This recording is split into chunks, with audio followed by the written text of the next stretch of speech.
I've got it. All right. Hey. All right.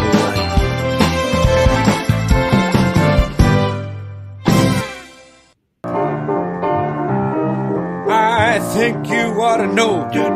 That men's radio. The place where men and women really speak. Oh man, what a show. It's men's radio. This crazy show is on 3 times a week. Now Russ and Phil are there to help with all your cares.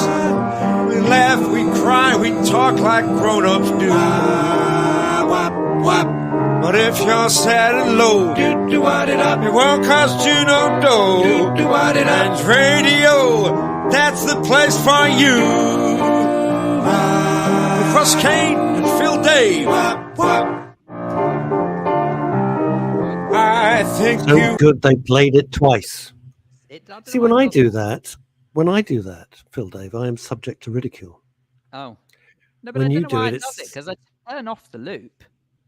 You're very quiet today. Very quiet. Who I am. Yes. Very Oh. quiet. Weird. Just Let's about. see if that makes any difference, shall we? That makes an enormous difference. I can actually hear you. Merry Friday, gents, says Scott Lyons up in Wolverhampton. And Neil Long's big pal, Robert Van Buren, horologist to the stars. Hello, Russ and Phil. Hello. What's a neurologist? He fixes clocks. And then Barry J. Allen, he's bloody, you should, no, try again, another voice. Blimey, it's hot for North Scotland today. What do you think of that? That's marvellous, isn't it? Let's look at it. I just wonder what Scotland do for the rest of the alphabet. How do you mean? I. How do you mean? Yeah.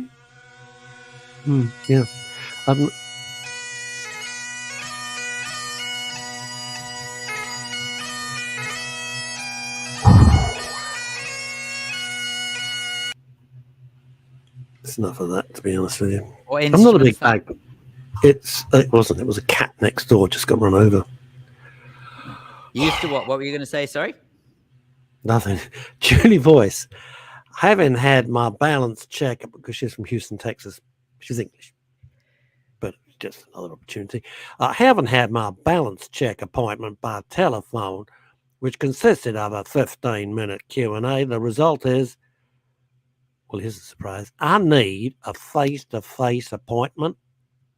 Now you see, the thing is, I do understand why, Julie, that you would get disgruntled about that potentially and say, well, hang on, it's led to...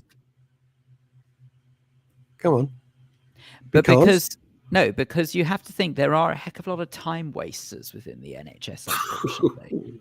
And as a result of it, I think it actually just makes more sense if they can filter out those who are in genuine need of help and not. But actually, I have to tell you, yesterday evening, I had to take my mother, Linda Dave, to the doctors because she had something fall on her leg and it was bruising in a very strange way that I was really quite concerned about. And I said I would be happier if you went to A&E. So understandably, she got very unhappy about it, didn't want to go to A&E, thought she couldn't face the waiting times. So you were there for 6 hours, right? 6 hours. But I was one who was up at 2:30 in the morning and I was still prepared to go. But I said to her, look, at the very least, will you please go to a pharmacist with me? Just get them to look at it, because people forget pharmacists are medically trained professionals. They're great. So actually, if you go to a pharmacist, get them to look at it, get them to cast their expert eye and just tell you, what you need to do. Anyway, pharmacists seemed okay, I guess. Didn't really sort of have an overwhelming amount of confidence in what she said. But our pharmacy is actually a part of a medical center where our doctor's surgery is. I said, well, the doctor's surgery is open. The waiting room looks empty. On the off chance, please, can we just go in, ask whether or not you can have a quick chat with one of the doctors? Knock me down with a feather. Within 15 minutes, she was seen. See, and you don't believe in miracles. But within 15 minutes. So rather than going to A&E. What's the story? What do you mean? Because we were saying before. What's wrong with her leg there? What's going on? Oh, I see the story of the leg. Oh, I see. No, they just said it was very, very badly bruised. They want to keep an eye on it and make sure it doesn't turn infected. And they've suggested that she rubs Savlon on it. So Savlon. Mm. That's it. Savlon. So the question, therefore, that is hanging in the air like the sword of Damocles. How does she bruise her leg? Well, this is a very middle-class problem. Uh-oh. She was cutting an avocado with Lou Roby. No, she would. No, she wouldn't. Again. No. My mother is highly allergic to avocado, so she wouldn't do that. Oh, is she? Yeah, it runs in the family because I don't like avocado bath sweets. So I'm allergic to that. You don't like what? Avocado bathroom sweets. You know the ones like that. You know in the 90s. You do. I'm the 1980s. You know the 1980s when everyone used to have avocado color bathrooms. It was more 70s actually. Yeah. Well, it's a horrible color for bathroom. Absolutely disgusting. But anyway, I mean, how could you even tell if you were clean or not? You couldn't see the water. That explains so much about the 70s there in one little sentence. Anyway, go on. So anyway, so she's wait, where did I get up to? Oh yes. So I was saying middle class problem is that she went to go and expand the clothes horse, and I'm afraid the clothes horse didn't quite clip properly and it collapsed back down on her. Right. So reading between the lines, what happens is your father Ray, in another Dave rage, just picked up the clothes horse and hit your mother with a clothes horse. Have I got that right? Yeah, he just drew the line. Graham, that's a horrible joke. I'm not putting it up. It's funny, but no. No, it doesn't. Graham, you missed that out. It's not runs in the family. It runs in the genes. That's funny. You missed a trick with that one. Anyway. It's pathetic. Now, but then why'd you laugh then? Why did I laugh? Because it's kind of funny. Yes, I have had a haircut. There we are. Get over it. You what? Sorry, I had my haircut. Had a haircut. What do you think? It's quite short now. Quite nice. I had it chopped. That's nice. I'm quite pleased with it. Now, on Facebook user says try rubbing in chicken fat. Yeah, I got a feeling that is Beanie. I think it's Lloyd as well. I think it is Boy Beanie who I'm seeing. Am I seeing next week? I'm seeing next week. Try rubbing in chicken fat was like it's a remedy for everything. You're not feeling good? Put some chicken fat. Really? It is Boy Beanie. Correct. It is Beanie. It is Boy Beanie.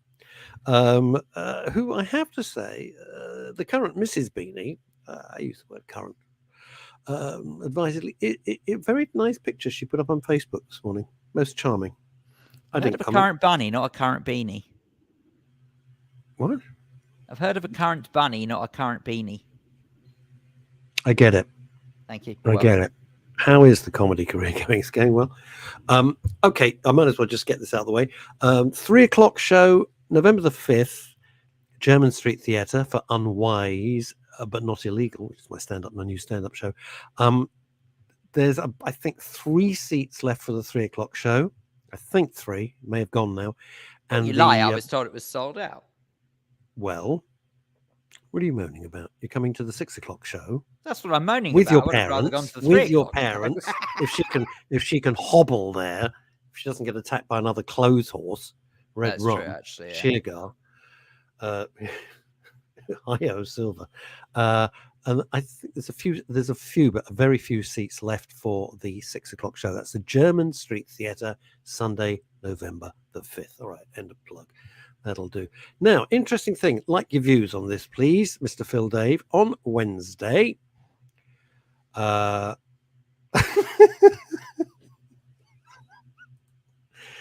mother's a big hit today. Fat Scott, it says this. Oh no, it's Wolverhampton, isn't it? Should one I'll edit it for you. That's the plug. It's very good. I get it.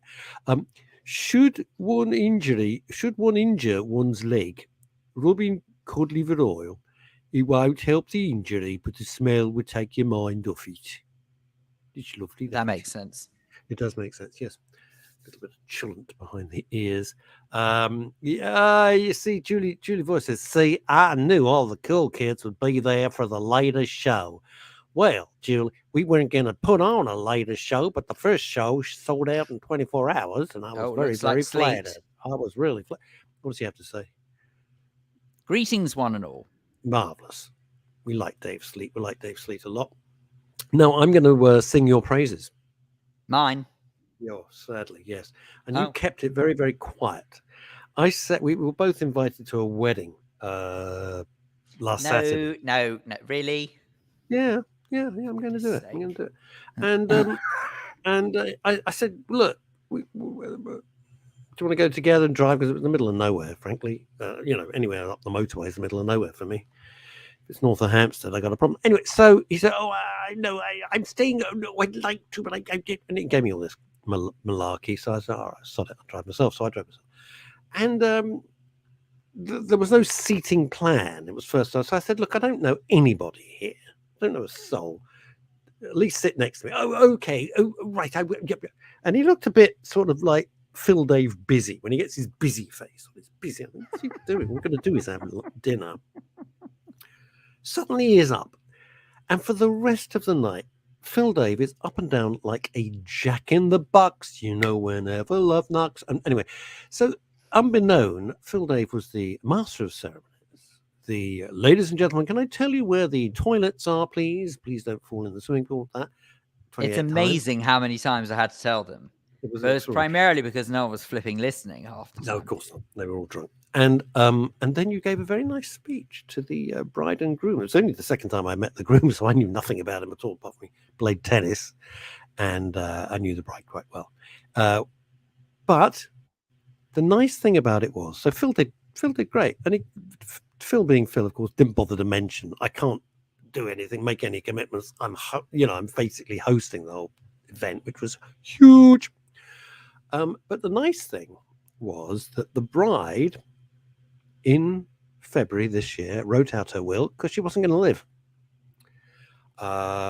She had a brain tumor. Can I just say, they didn't think it was 50-50 max. I have to say that the prognosis wasn't horrendous. Well, it wasn't great. No, it wasn't great, but it wasn't. And it wasn't big tumor, right? Yeah, anyway, it wasn't great. The point I'm trying to make is that was, for me, I don't care. People get married, don't get married. I really couldn't give the monkeys. But for me, it was a celebration of life. It was a celebration that someone who could so easily, no, he's not. Thank you, Grandpa. No, he ain't. No, thanks. Doesn't work like that. Really doesn't work like that. It was great that she was there and able to enjoy what for her was a wonderful day. For me, it was a day out. But for you, it was a free dinner. It was a free dinner. It was free dinner. They made one mistake. Everything was fantastic. I hate functions, as anyone who knows me knows. After 20 minutes, I want to go home, always. But everything was marvelous. It was all beautifully done. But it was a buffet. And the buffet was served in their garden at night. Yeah, I think it's the only thing they have an enormous garden. To do. Yeah, the garden is like the size of Hyde Park, bloody huge. And they've forgotten to put any lights. So who the hell knew what we... Well, can I tell you actually what buffet was that completely in the dark. No, that wasn't strictly speaking true. Okay, what happened was the buffet was supposed to be in the marquee. Oh, that would have been good. No, but they ran out of room. Of course they did. Well, they didn't have to invite me, did they? That would have been one space. They didn't realise there wasn't going to be enough room because they were doing it based on the Friday marquee setup. There was over 2 days, this wedding. Yeah. And what happened was that they didn't realise that the setup for Saturday would mean that they'd run out of room for the buffet on. There was no room at all. The buffet was gigantic. But that's why they had to shove it outside. It was like going to that old, the fantastic Chinese restaurant all you could eat in Colindale before they knocked it down. Yes. The Oriental, the Oriental Plaza. Oriental City. Johan Plaza, they called as well. Johan Plaza. I used to love it when the kids were little. I loved that. When the kids were little. Oh my! I loved Johan Plaza. Johan Plaza. It was fantastic. And they knocked the whole thing down. Do you know it wasn't actually that old when they knocked it down? I remember it when it was built, so it wasn't that old. Dave Sleet, this is good. Buffet in the Dark, the new film starring Jennifer Aniston. and Matthew McConaughey. Buffet in the Dark sounds like a whodunit special. Yeah. But it was ridiculous because they had all the chefs behind them. You're going, sorry, what is this? And when you asked the chefs what it was, they said, I don't know. Well, how do I know? I loved it. They was half the time they were saying, I'm not sure. I think it's this. Okay, so I had no idea whether or not I ate meat that night or not. So I hope pitch freaking black. It was pitch black. You couldn't see just dishes of stuff you couldn't see. But actually, no. Do you know what? I tell you what it reminded me of. Do you know there's a restaurant in London? I can't remember what it's called. It's called Dining in the Dark. I think. I actually think it's called Dining in the Dark. Is it Dining in the Dark? And it's where they actually serve all the food, and it's supposed to be like a blind taste test. Yeah, horrible. I couldn't bear that. I don't know. Not for me. Thank you very much. God knows. I like it. I mean, I think that's just a really elaborate way of making sure they wouldn't be able to tell if there was a fly in the soup. Yeah, fly precisely. by night. You don't know the waiter's got his thumb in your. The whole thing's ridiculous. What was I going to say? Anyway, it was very, very nice. So congratulations to the happy. He's brave. That's all I'm going to say. He's brave. I was very flattered to be asked. I really, please don't ask me to anything. I never want to go. Please don't. Save the money. I always say that to people. Look, I'll send you a present. Please don't invite me. Oh, well, no, hang on a minute. What's Chrissy Rickards? What's wrong with you? I just can't be. I mean, I'll be perfectly honest with you, Rob. What? Okay, and I think that maybe this is something we might both be able to relate to. Okay, the reason why I struggle with functions is because functions are very, very much geared towards couples. Okay. Yeah. Very much geared towards couples. Yeah. And I mean, even from the point of view, if you think of it as a wedding, so obviously you're celebrating a union, you're celebrating a couple coming together. Trade union. So you won't get me out. I'm part of the union.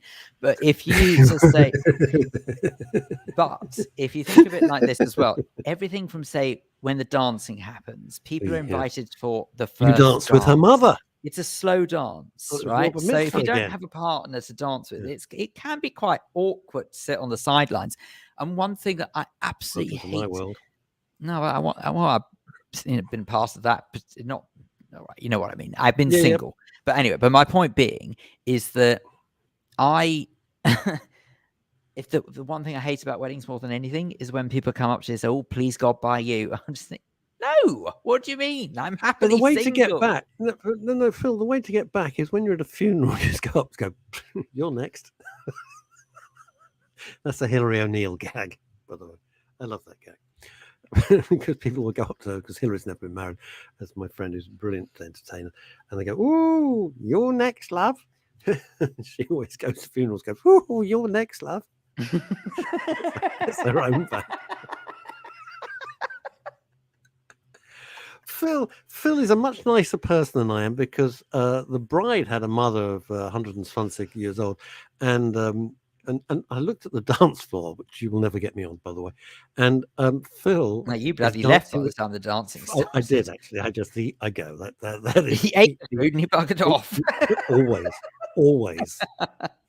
Always. I never stay. Can't bear dancing. Chrissy Rickards, buy a doll, Dave. Well, his name is Phil. Obviously, you can call me Phil if you'd rather, but no worries. It's Phil. I was going to say that Phil was dancing with the bride's mother, who was like 3 foot tall, and I thought, oh, it looks just like Phil's bar mitzvah. Sweet, right? Chrissy Richards. Can I just say though? Sorry, I know you're going to read out a very serious message from Chrissy, but that's why I just don't want to move on from this for 2 seconds. Literally just 2 seconds to say that I have known the bride's mother for a very, very long time, and as a result of it. That was the reason why. It's because also it's a very rough time for her because a couple of years ago she lost her husband, and of course it's moments like that would be awkward for her as well. She'd be missing him at times like that. Yeah, I want to talk to you about that in a sec. Linda Dave, no relation to Phil Dave whatsoever. Wish your leg better. Hi guys, and Phil, please God by you. Don't hold your breath. Thanks. He's a difficult person. Let's just say, Linda. I've known Phil many, many years. Let's just say... Probably not quite as long as my mother has, but yes. No, your mother's got the edge there. I wasn't actually an obstetrician when you were born. But here's the thing. Cool, it's like looking up an old friend. Phil is very entrenched in his ways. There is the Phil Dave way of doing things, and there's everybody else's way, and you're never going to change him. But then who'd want to? Precisely. But the lucky person who manages to capture Phil's heart will have to find it first. Have to get through the steel and Kevlar body armor first of all. Right, here we go. Let's deal with this because this isn't good. Right. Do you want to read this out? I would, yes, I will absolutely have the honors of reading it. Chrissy Rickards, who's over in Spain. Chrissy says, "Hi, boys. Sad day today. Just found out my friend died 6 months ago. You're close then. Lovely Scottish person. I have had enough. She says, I've had enough over the last 18 months. Just had lovely Labina for lunch." Who was Labina? Oh, I see Labina. Right, for lunch. Lubina, bass. Oh, right. Bass. I see. It's a type of fish. Okay, right. Fine. Yeah. It's all about the bass. Lubina? I'm not sure. Lubina. She's basically had bass for lunch. Okay? She had some fish. Yeah, she's had some fish. She's going to the bar now. Well, Christy, I'm very sorry.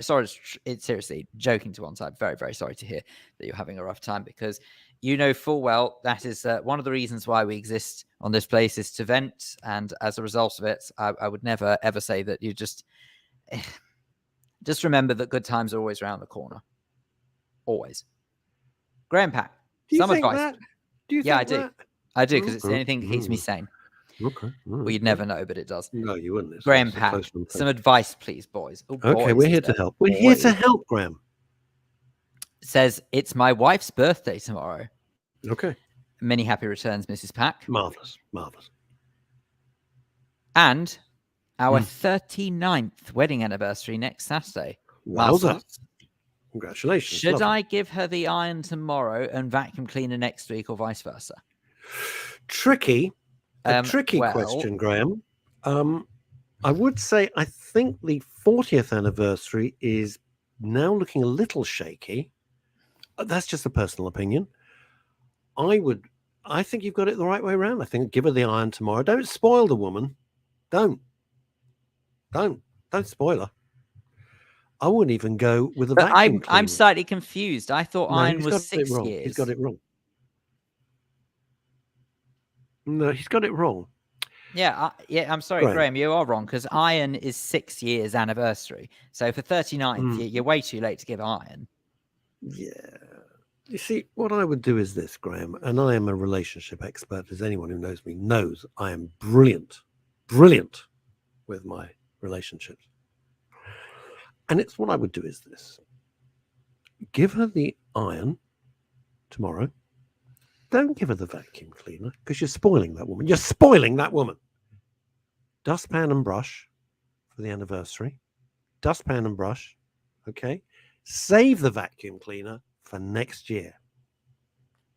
Graham, you're welcome. I know you're sitting there going, the big 4-0. I'm in the presence of Graham Pack is sitting wherever he lives thinking, I'm in the presence of genius. I'm in the presence of genius. Oh God, she's back again. Hop along. Let us hope that once he does Hoover, he doesn't Dyson. No, he says, very true, but I love him just the way he is. Somebody has to, Linda. Sorry, why does my mother sound like that chap? I have no idea. I don't know. It's just I'm just doing voices today because I'm in the mood. Julie Voice says, "Oh my God, there's so much in this sentence that we can unpack. My ex once gave me a pedal bin, and now he's a has-been." Oh, that's very good. That's very good. Now he's a has-been. Sorry, that was a rubbish gag. Yeah, why did you bin him? Oh, come on. You gave him the sack. Yes.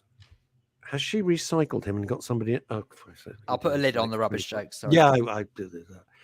Yeah, he was trash as a boyfriend. I know what you're thinking. It was ex gave me a pedal bin. Christ, was it wrapped up? Did you dump him? Oh, dump it! Yes. Yes. Keep going until we find one she likes. Don't worry. Yeah. Fat Scotty's here to help Graham Pack.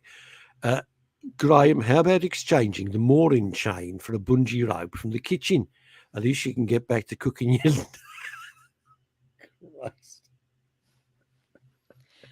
Well, that's Oh God, dear God! Suddenly it's 1978. Graham, you should take.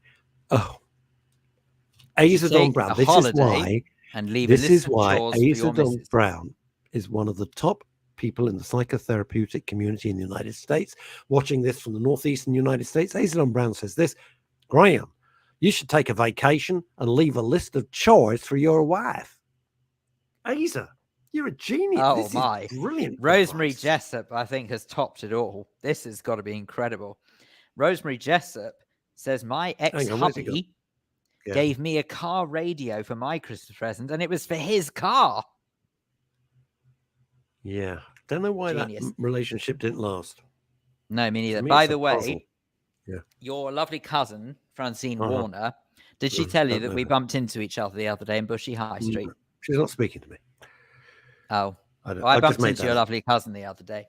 Did you? Where? Yeah. Where was she? Where was she holding court? We were at a little bakery on Bushy High Street, and I was just arriving with a friend. Hang on, don't tell me the name. Something like Mike's or something. Mattie's. So yeah, yeah. So I was arriving at the time with a friend, and your cousin was just getting up with her friend to leave, and she gave us the table, which I thought was very nice. Wow. Yeah. Did she charge you for the table? That would have been my other cousin. Do you know? I think she forgot. She forgot to charge you for the question. Her for the question. Yeah, here we go. My question is this: what's the best remedy for the incoming black eye I'll receive from Mrs. Fat Scotty following my arnica? Or a slab of meat that you're not going to get for dinner after all. Chrissy, for God's sake. You'll have to read this out because you've got a more... And now I feel bad for saying you can call me Phil because obviously Dave's my surname and that's where this comes from. But Chrissy says that also my brother Dave is struggling with cancer, pneumonia, and now has COVID. I'm so worried. To top all, health system has put in a complaint against his wife because she didn't ring helpline. Chrissy, I'm very, very sorry. Words are so cheap in this kind of situation. Well, you're cheap, so have you ever been out to dinner? I am cheap, yes. Also, my brother Davis, right, cancer and pneumonia. Jesus Christ, can get much worse, could it? I'm so sorry, Chrissy. Now has COVID. Hang on, the health system, this is the bit that's caught my, all of it's horrible, right? What can you say? The health system has put in a complaint against his wife because she didn't ring the helpline. When do they have the right to do that? Well, obviously we don't know the legalities of that. So that's just okay. But even so, Chrissy then goes on to say that 3 days ago she was feeling a bit suicidal. She says, but having us to listen to has got her through through and past it. So, Chrissy, thank you for trusting us with such a task, and honestly, just keep fighting the good fight because the world needs you, Chrissy Rickards. All right, change of tone instantly, then we're coming on to the wonderful and erudite Chantal Rickards, OBE. But that's woodwind section, isn't it? It's the wood. It's my friend Hillary sent me a message and found out that somebody close to her died, ended their own life. I have no idea who it is, by the way. And she was... And she said, I can't understand how people feel like that. And I go, I do. I understand it perfectly well. Perfectly well. And she got a bit dramatic. Unlike Hillary to get dramatic with me. She got very dramatic. And I said, no. I said, I understand it. Doesn't mean I want to do it, but I understand it completely. I have a complete understanding why people go, I have just had enough. I get it. It doesn't mean, and it doesn't always mean that you're depressed. People say, well, you're depressed. No. Sometimes people just think, you know what? I've had a pretty good time. I'm done. I think that's their choice. It's the people they leave behind that is the huge problem. I was going to say, I don't ever really sort of feel sorry for anyone who actually does decide enough is enough because arguably they're not here to think about it. But I do absolutely get very grumpy for those who are left behind who actually have to pick up the pieces. Awful. But Phil and I, I've had this conversation before, and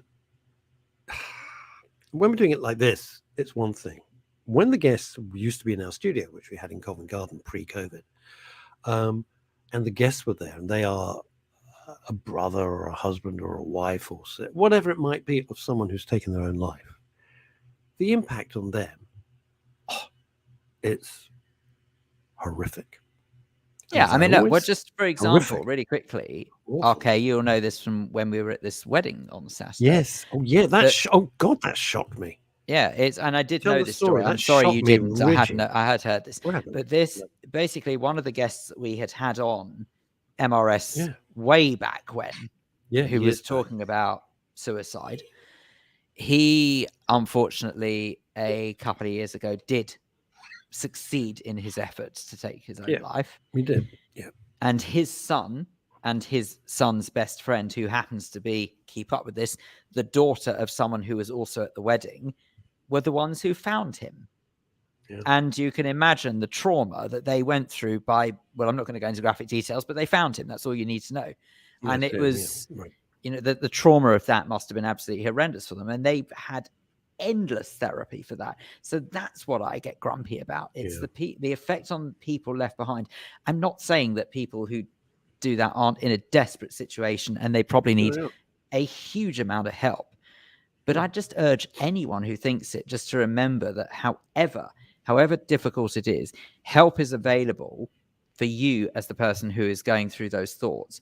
But the help that is available to those who actually gone through the trauma of losing someone is honestly, I just don't think it is as effective, shall we say, as potentially someone being brought back from a dark place. Yeah, the irony of the person that Phil's talking about is they were such an erudite guest.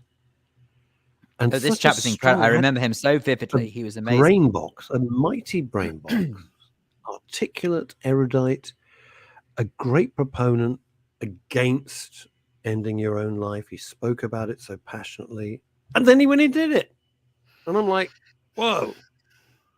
Jeez. As Chrissy says, it's hard to cope, but we have to. Yes, it is.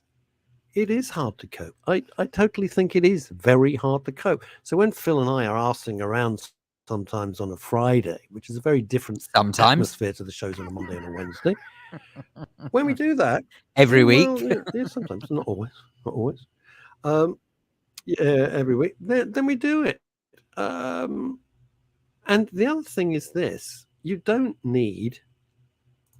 Well, okay. What I was going to say is this. Phil said that, there's help out there. Yeah, there's lots of professional help out there. But your first line of help are your friends and your family, who are much more caring than you when you're in that horribly dark place and it's lonely and you think no one will understand. Yes, they do. And you pick up the phone, which is the hardest thing to do. The hardest thing to do. Pick up the phone and people will be there in a trice. Yes, they will. People always think, oh, and no by the one way, can we just say, yes, they do. And can I just say, if you have been affected by the conversation, we do have to say this, and please take it seriously. It's not because we have to say it because we don't mean it. We really, really do. If you are affected, then please trust the Samaritans. Yeah, you'd have to look, if you're international, you'd have to look at your local Samaritan service. But honestly, there is no shame behind it. They deal with this sort of stuff all the time, and they are brilliant. 116123 is the number for the UK. That's 116123. Please do call them. And this is not some hokey organization. The Samaritans are brilliantly trained. So if you think, I just can't call a friend and I can't call a relative or whatever, because you think I'll be a burden, which is usually how the mind works at that point, phone the Samaritans. They're there and they will help. And by the way, you can phone them for anything. I don't mean like, I can't find my glasses. Where are they? But what I mean is, it's not just, you don't have to be standing on a ledge in a skyscraper before you decide to phone the Samaritans. No, they're actually quite good for life advice as well. If you actually sort of have a dilemma. Yeah. You can anyway, speaking of a dilemma. Speaking of advice, speaking of OBEs from Her Majesty at the time, speaking of blondes, ladies and gentlemen. Da, da, da, da. Hello. How are you? Hello. All the better, Hello. but the rose amongst thorns. How are you, Chantal? I'm absolutely fine. Yeah, having Good. a good week. Yes, a pretty good week actually. It's been busy, but I've got a couple of bones to pick. The first is with Graham Pack, because I once worked on a television program called Wife of the Week in the 80s, late 80s, 90s. I was half associated with it. And the prize was a rolling pin that had Wife of the Week embossed in it. So when you rolled out the pastry, the head of the crust of the pie would say Wife of the Week. I'm going to award a rolling pin to Mrs. Pack so she can beat Graham over the head with it. Because comments like his about the iron and the Hoover are not appropriate in modern times, I would suggest. So that is my first thing. You've been told, Graham. You've been told in your face, You've been told. And Chrissy, I'm with you today, so I'm sorry you're having a pretty miserable time. But the boys have been talking about suicide, and they know that my dad committed suicide 40 years ago this week, and it's been a big week for me too. So my thoughts are with you. Anyway, on that note, here I am, and I'm having a great week. It's something, Chantal, we have never ever mentioned. I would never ever be so crass as you told me in confidence. I've never ever mentioned it, and I'm always very aware of it. I am actually, as is Phil. We are very aware of it, and we wish you well. These things are always, when it's the anniversary, it's tough.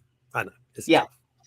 Standard Jewish greeting, which it's the only way I know to respond when someone is at the anniversary of someone's passing, is to say wish you long life. I don't know why we do that, because it sort of somehow almost sounds like you're extending the torture without them, but it's the only way. It's supposed to be comforting, and what can I say any other than that? So I hope that you take the comfort from that it's meant. But I know this we're obviously here to sort of lighten. Sorry, Dave. Yeah. This is from Dave Sleep up in Fife. Suicide is a pain baton that amplifies the grief that is caused. Isn't it just? That's beautifully put. Very poignant. It's why APA, which is Dave Sleep's company, launched the Yellow Heart Team. We've talked about Yellow Hearts here on the Daily Show. It's very, very good. It's an initiative as an avoidance of crisis. If you want to look it up, just look up APA and or get hold of Dave Sleep. He'll talk to you about it. Anyway, there we go. That's it. All right.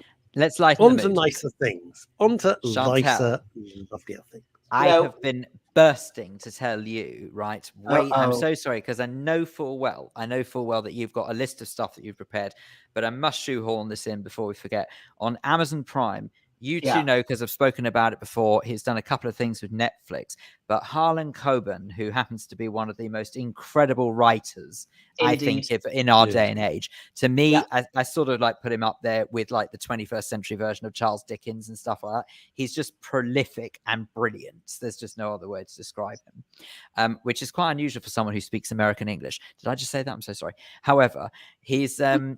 but what he's done now is he's worked with Amazon Prime to come up with a series, and it is a series called Shelter. Correct. And if you have not seen Shelter, for the love of God, please watch it. It is incredible. The series, what I really like the way they're doing this is that they're sort of dropping it bit by bit. So it's not like it's all available to binge watch. It's each week is a new episode on Amazon Prime. And honestly, fantastic. Very quickly, the story is about a young chap who has mixed heritage. He sort of like goes on a little journey of discovery about his mixed heritage because his father is, might be is as well. That's part of the twist, is Jewish. His mother is African-American. And as a result of it, he's on a constant journey to sort of get more information about his family's backgrounds. And his mother actually suffers with, curiously enough, mental health issues. She lives, for want of a better term, in let's just say a facility, because I don't like the term asylum. I know they still use it there, but I don't like that word. Yeah. So she lives in a facility. And he actually lives with her aunt because his family were involved in a car crash, and it centers around that. He survives the car crash. Seemingly his mother does, but suffers with her health as a result of it. And his father supposedly doesn't survive. As this plot unfolds, you start to wonder, is his father actually still alive? That's all I can Ooh. say. Is this a musical? I don't know, but I like the sound of it. It's incredible. I like it. Please watch it. I Now, beg of you. It's incredible. It's called Shelter on Amazon Prime. Right. Okay. I like that. Now, Chantal Rickards. Yes. Your reaction to this, please. I will read it. Linda Dave, no relation. Some idiot blocked me in the car. Blocked me in the other day, so I hooted him. He got out of his car and said, "Women shouldn't drive, and they should be in the kitchen." I nearly ran him over, but I didn't want to spoil my car. Bless Linda Dave. Yeah, I would have run him over. Hang on. What she didn't say on there, because it's not radio friendly, was her response. But anyway. I think that could be deemed a hate crime these days. Is it a hate crime? It's just stupid. Just put it down to a stupid crime. I know, that is really stupid. You're a stupid person for such a stupid thing to say. He was having a bad day, clearly. Clearly, it was time of month. Julie so I'm not being funny. Yeah, but I'm not being funny Voice. though. But if someone's having a bad day, does that excuse all sorts of behaviour? No, of course it bloody doesn't. You Take cannot it out say that. I just did. Julie, because wait, what did you say? I missed that. I'm doubling down on the joke. Wait, I didn't hear what you said. Hang on, what did you say? I can't repeat it. I'm doubling down on the joke of the doesn't matter. Moving on. Julie Voice says, "I've just got through the first anniversary of losing my darling husband. So tough. Hugs to you." Oh, so Julie, yeah, these anniversaries are horrible triggers. They're horrible. I know. I go through them. They're bloody awful. I loathe them. Oh dear. Yeah. Grandpa Phil, you should be nicer to your mother. Yeah, well, it was you who were blocking her in. Obviously, that was yeah. Oh, I see. Sorry, I just get the joke there. Yeah, right, it was nice. Right, Chantal. It was me rushing her off to the doctor when I potentially had to go to bed last night. So, but yeah, absolutely. I am nice. I'm lovely. Oh, you're all heart. What have you found that's great? Heart, and how good was the Equalizer? Was it good? Oh, good. It was complete rubbish, as we know. But if you wanted a very high body count and Denzel Washington rushing around Sicily, killing everybody in sight, then it was a perfect piece of just Hollywood nonsense. Good. I watched after you mentioned you'd seen it, because you went to your BAFTA screen. Been watching the trailers on YouTube. Bloody marvelous. Bloody fantastic. God damn. You don't want me to get to 4. And I'm sitting there going, this is good. Right. Okay. Enough. No, well, if you've got a spare £6.99 to head off to the Putney Odeon or wherever it is, it's a perfectly good afternoon's watch. But anyway, there we are. It's a boys thing, I think, really. It's not really a girls' film. Anyway, talking about boys programs, I did watch the beginning of the new series and I know we've talked about it before, but it's always worth mentioning, the Bob Mortimer and Paul Whitehouse fishing series. I know nothing about fishing and I really don't care about fishing, but this is it's a lovely documentary program where these two guys, they're 64 and 65. We know them as sort of comedy gods in the UK, who started this 6 years ago. Basically, it was a chat on a riverbank between two guys who'd found out that they both had heart conditions and that actually they weren't quite sure where their lives were going and how long they were going to be part of this planet. And it's really beautifully intertwined with themes of mental health and how one can look after oneself. And part of that is about being out in the countryside and appreciating what is around you and appreciating friends.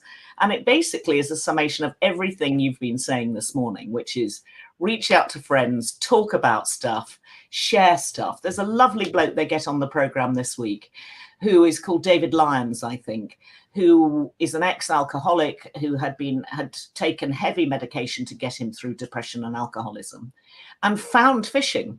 And fishing completely transformed his whole mental well-being. Now he takes no medication at all. He just enjoys his moment by the riverbank when he can be there.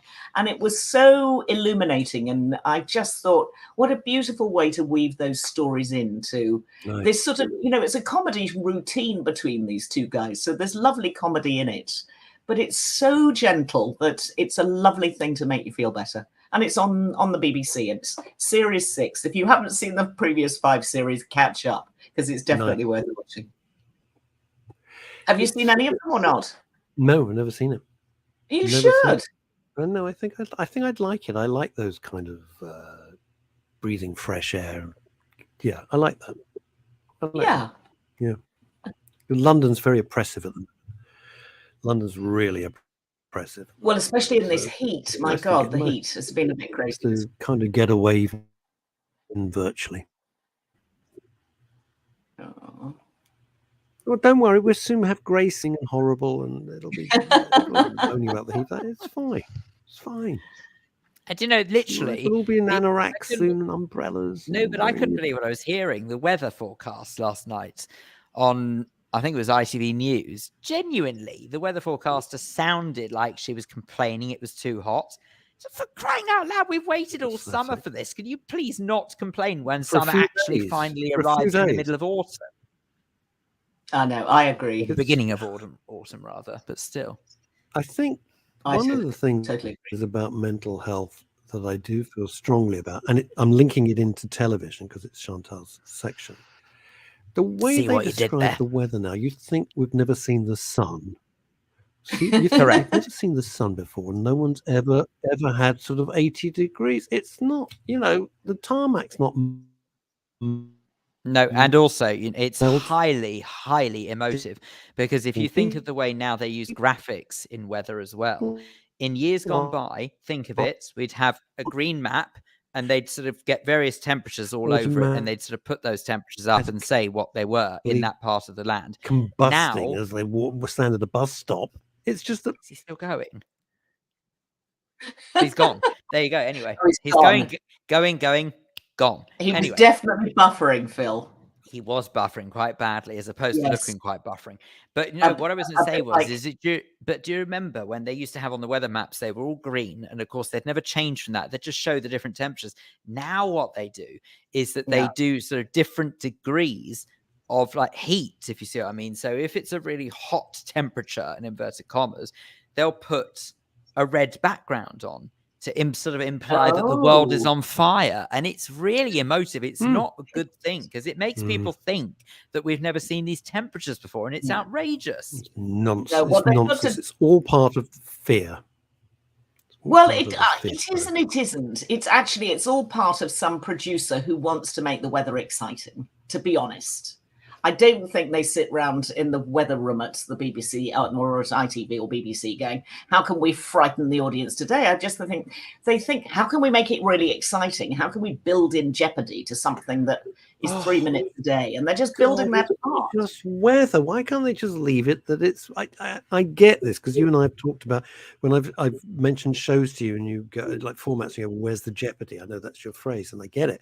But it's the weather. Can't you just not have a subtext to it? It's just weather. Tell us, do you need an umbrella? You don't need an umbrella. The end. Exactly. Well, the only conversation I had this morning, other than, before I spoke to you guys, was to ask Alexa what the weather was. And I got a very easy reply. She told me it wasn't going to rain today because I'm having a supper party in the garden. So I was very pleased about that. And it was a very nice, brief conversation. Hang on. Whoa. Hey, whoa. You're having a supper. It's 10 to 1 now. I got to get ready, and it's quite a journey. It's a long walk from where you are. I got plans anyway. Yeah, I got plans. I found it very curious that today, actually, I was on an early shift today. I've been up since 2:30 this morning for a change. And one of the programs that I was working on this morning finished around, I'd finished that particular shift, say, at around 8 a.m. And they knew I didn't have to be back in the office till about 9:30, 10. So I thought, what am I going to do? I'll take myself off for a couple of hours. And the weather was so nice out that I actually ended up going off to a certain rooftop pool that's not too far away from me. But you two would both be familiar with the building. And I didn't necessarily sort of go into the pool, but it was quite nice to just sit around it. And it was ridiculous. The number of people at that time of the morning all sitting around the pool like they're in the middle of Ibiza, like with their tops off and stuff like that, and just sort of sitting there on the beach towels and just soaking up the rays. And I thought, this is madness. It's lovely. It's like the 8th of September, and we've got all of this weather. But even so, I was loving it personally. Me too. It's great. I'm all with that. It's nice. Yeah, it's nice. I keep forgetting that I've got just reminded me of something I've completely forgotten. Idiot I am. Anyway, go on. Sorry, I keep forgetting, and you've forgotten what you keep forgetting. No. I keep forgetting Irony. there is a place that I'm a member of that's got a pool, for God's sake. Oh, I see. Completely Yes, forget about it. Yes, arcade. That's where I was. So, but anyway. God's sake, what a twerp. But anyway. God, but any odd way. Twitter. Anyhow. Okay, Good stuff. moving on. I'm going to tell you about another sitcom, because everybody seems to be coming out with rom-com sitcoms at the moment, sort of sitcom, rom-com, comedy dramas, bit of romance thrown in, bit of sex thrown in. The sex quotient, I'm sure I've said before, seems to be going up on television. Doesn't it just? So the latest stuff offering is swearing. Yeah, and there's swearing in this one too. It's Sky's latest offering called The Lovers. Started this week on Sky, so if you've got Sky, you'll find it there, being promoted very heavily. It's about a young man who is a television broadcaster working on a political program that he's moved to Northern Ireland. He gets to Northern Ireland and meets a girl who is having a mental health crisis at the beginning of the program. And rather bizarrely, they effectively save each other's lives. And then starts slow burn, but it builds up pretty fast into being a romance of sorts, except for the fact that he's got a girlfriend who's one of the most famous actresses. They live in London together, so it's all very messy. It's a messy rom-com. The comedy is good, but it's more drama than comedy. And there's a very interesting backstory for her, which doesn't come in, I think, until about episode 3. It's not the very best comedy I've seen this year, but it's not bad. And if that's the sort of stuff you like, then watch it, because don't miss out. I think everybody's talking about it. People think it's worth watching. I'm hoping it'll get better and better, and they'll even out some of the uneven patches. But anyway, it's called The Lovers. It's got Johnny Flynn in it, who is the younger brother of Jerome Flynn, who looks identical to his older brother, the actor. And a very nice Irish actress who I didn't know before, and actually definitely worth taking, attention of. And it's the whole thing's a bit Katharine Hepburn and Spencer Tracy, Cary Grant-ish. There's quite a lot of sort of needle and fun. But anyway, it's there, it's cheerful.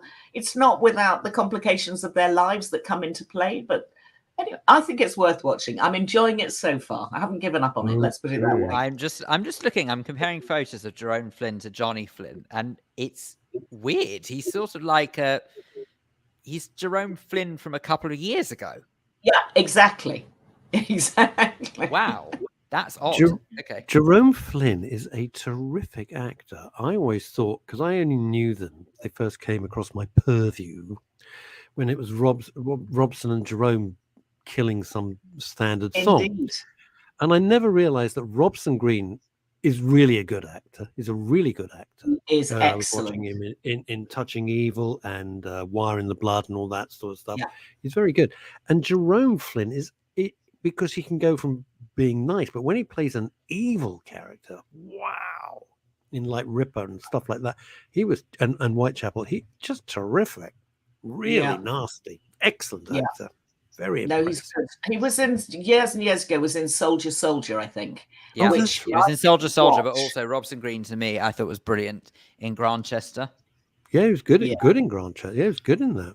Yeah, absolutely. Because that's a hard part to play. It's where'd you go with it sort of thing. Yeah, they're very good. They're very good. Good for them. And actually, curiously enough, I always thought Grantchester was a real interesting format, if you like, because the star of the show was younger than the sidekick, and it's not normally that way around. If you think of all of the shows that have sidekicks, it's always the sidekick who's younger than the main attraction, so it's not not distract. And it's, I don't know, it was just an interesting way to play it. So that actually, he didn't really, I would have thought, wouldn't have had many, not role models, but you know what I mean, not many previous examples to follow. Bonjour. He was also in Badger, a show that I've never heard of. What was that? Badger? God, I don't know that. Qu'est-ce que c'est? Qu'est-ce que c'est? I don't know Badger. Yeah, I don't know Badger. It definitely doesn't ring a bell. I've heard of Bodger and Badger. Yeah, have you? Chantal, question for you. Have you ever had a hairdo that you go to the hairdresser and you've had it done. You think, why in the name of God have I had this done? Francois put up a wonderful photo. I saw it this morning of her with the now late, died the other day, Gail Honeycutt, one of my favorite actresses. Gail Honeycutt died, and she's out there with Gail Honeycutt and I think Hayley Mills. And Francois saw it. Look at my hair. Why did I have this? I know. And it looks like a kind of Francois, beautiful woman, and like this kind of pudding basin thing. And I thought she must be thinking, why did I get talked into this? I'm just curious. Have you ever had that? Listen, I couldn't agree more. My first 2 or 3 years in Hollywood, I fell for this idea that I had to have hair and makeup before I ever went on a red carpet. And I wish I'd just done my own hair and makeup, because I ended up looking utterly ridiculous. I was actually looking at a photograph of me and Harrison Ford a couple of days ago, and my hair looks absolutely shocking. I'm wearing this extraordinary dress that I was lent by Burberry, and my hair looks like I've been pulled through a hedge backwards. And I'm so upset looking at it now, 5 years, 6 years down the line. The gorgeous Harrison Ford, me looking like a bag of old spanners. Anyway, I'm something similar. So. I feel like I've been dragged through a lawnmower backwards. But yes. Shame. All right. Francois. Oh, a 1999 British TV police drama or series on BBC One. That's what never Badger heard was. of it. Okay. Never heard of it. Interesting. Okay. Don't know that. Funny how these. What else have you stumbled across, Chantal? Anyway, if Francois wants to look me up on Google Images, she'll see that ghastly hair of me and Harrison Ford, and she'll be able to sympathize, I'm sure. Anyway, something else to watch. Something called Love and Death. So we've got The Lovers, which is Sky. We've got Love and Death, which is ITV. It's a 7-part real-life true crime drama. Made by David E. Kelly, and David E. Kelly is absolutely one of the best married to Michelle Pfeiffer. Correct. I'd forgotten that. Married to Michelle Pfeiffer. My love rival, as I've always called him. Yeah. Gave us Ally McBeal and Goliath and Pretty Little Lies, all sorts of wonderful things. Anyway, he's now written a drama that was done last year under the title of something called Candy, but not done terribly well. This, I think, is going to be better. It's the true life crime. There's an axe murder at the end of it. That's all I have to tell you. If you don't want to sit through 7 episodes to get to some lunatic axe murderer, then don't. But the leads are very good. Jesse Plemons, who looks Texan, looks like butter wouldn't melt in his mouth, ends up having an affair with the wrong woman. That's all I'm saying. So, but it looks very good. I've watched the first episode. It's a bit of a slow burn, but it's got everybody raving about it. So if you want something to watch over the next 7 weeks, Love and Death on ITV. Lots of money's being spent on it. I got to tell you something, that David E. Kelly, married to Michelle Pfeiffer, and he was in a meeting with people who are quite, well, I'm not going to say who, but they're well-known actors and writers and everything. And Colin Vaines told me this story. And David E. Kelly had never heard of these people who were very well-known. And to be honest, wasn't interested in their story. He was just talking about what he does and, Hollywood and my shows. And the guy, I wish I could remember who it was. I'll ask Colin tomorrow. He goes, can I just stop you for a second and ask you a question? So David E. Kelly, suddenly remembering there's other people at the table, goes, yeah. He says, how do you get anything done? He said, because if I was you, I'd just be sitting at home staring at my wife thinking, that's Michelle Pfeiffer. Such a wonderfully British thing to say. It's a sort of stupid thing I'd say. It's a very nice line. British. Yeah, he didn't get it, by the way. He had no sense of humor. Have you got any quick fire suggestions? Quick fire, something heavy, which we should all watch, which is about the Ukraine and the Holocaust. BBC Two. It makes for very interesting watching. Big history piece. Horrible story, as you all know. So it's back to the beginning of the Holocaust in the Ukraine. But it's incredibly well researched, wonderful use of archive, lots of, really authentic historians behind it. And I think it's something everybody needs to watch. But it's amazing. It's dark, as we know. Chantal, thank you so much. Is it this next couple of weeks that you're not with us? Or is it the week after? So I'm going to China in a couple of weeks' time. Yeah. Enjoy. Safe travels. Thank you so much. Thank you very much. Safe travels. For See you God's soon. sake, don't come for spying or anything. Just come back safe. Safe. That's what we want. Bye, Chantal. Bye, Chanters. Amazing. Right, that's it for today. Thank you very much for your messages. Thank you very much indeed for being so candid as ever. And obviously, just, sort of much love to those who need it. We do appreciate it, honestly. RK, you're back on Monday? I'll be back on Monday with Neil Long's new little segment, which everybody wanted, all about NLP, being doing 10-minute separate sections. Okay, have a wonderful weekend. Enjoy the weather. It'll be raining soon, and you'll all be moaning and happy. Till then, bye-bye.